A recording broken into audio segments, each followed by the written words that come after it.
Assalamualaikum warahmatullahi wabarakatuh. Nama saya Amelia Dwi Sari dari kelas 12 IPS 2 akan mempresentasikan materi tentang wawasan Nusantara dalam konteks NKRI.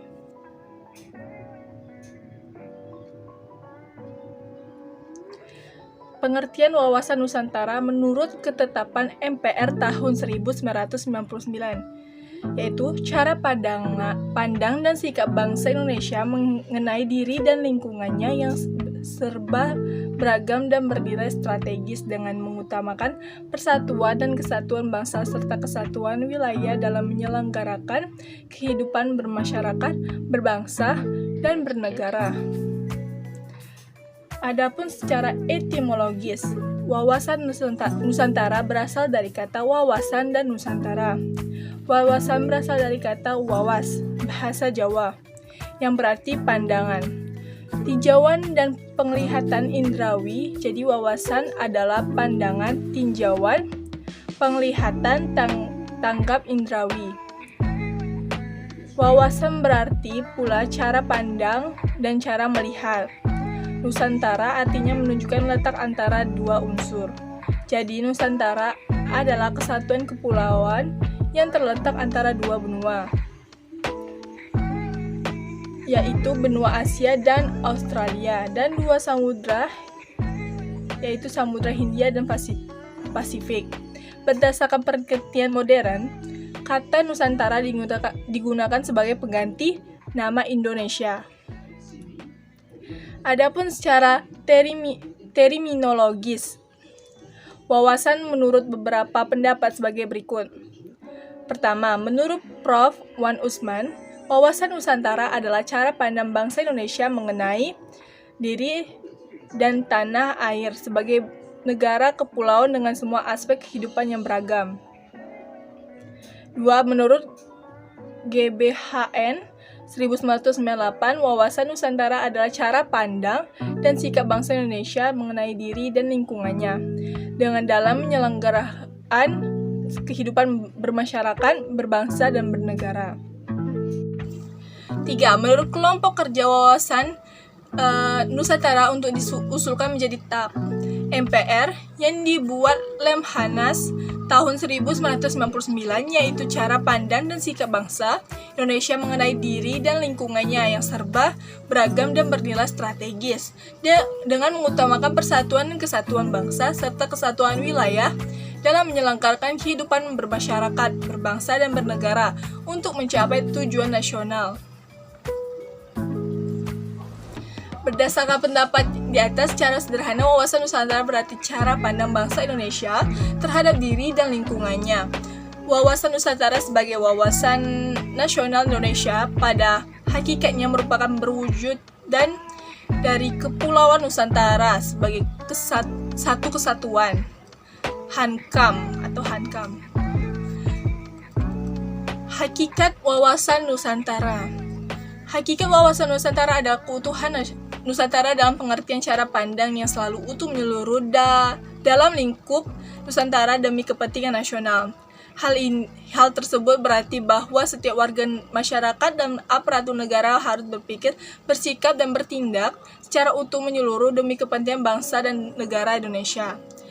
Demikian juga produk yang dihasilkan oleh lembaga negara harus dalam lingkup dan demi kepentingan bangsa dan negara Indonesia tanpa kehilangan kepentingan lainnya, seperti kepentingan daerah, golongan, dan perorang. Kita memandang bangsa Indonesia dengan Nusantara merupakan satu kesatuan. Jadi, hakikat wawasan Nusantara adalah keutuhan dan kesatuan wilayah nasional. Dengan kata lain, hakikat wawasan Nusantara adalah persatuan bangsa dan kesatuan wilayah. Dalam GBHN disebutkan bahwa hakikat wawasan Nusantara diwujudkan dengan menyatakan Kepulauan Nusantara sebagai kesatuan politik, ekonomi, sosial, budaya, dan pertahanan keamanan. Asas wawasan Nusantara. Asas wawasan Nusantara merupakan ketentuan atau kaidah dasar yang merupakan dipatuhi, ditaati, dipelihara, dan diciptakan demi tetap taat dan setia komponen membentuk bangsa Indonesia terhadap kesepakatan bersama. Jika asas wawasan Nusantara diabaikan, komponen membentuk kesepakatan bersama akan melanggar kesepakatan bersama tersebut, yang berarti tercerai-berainya bangsa dan negara Indonesia.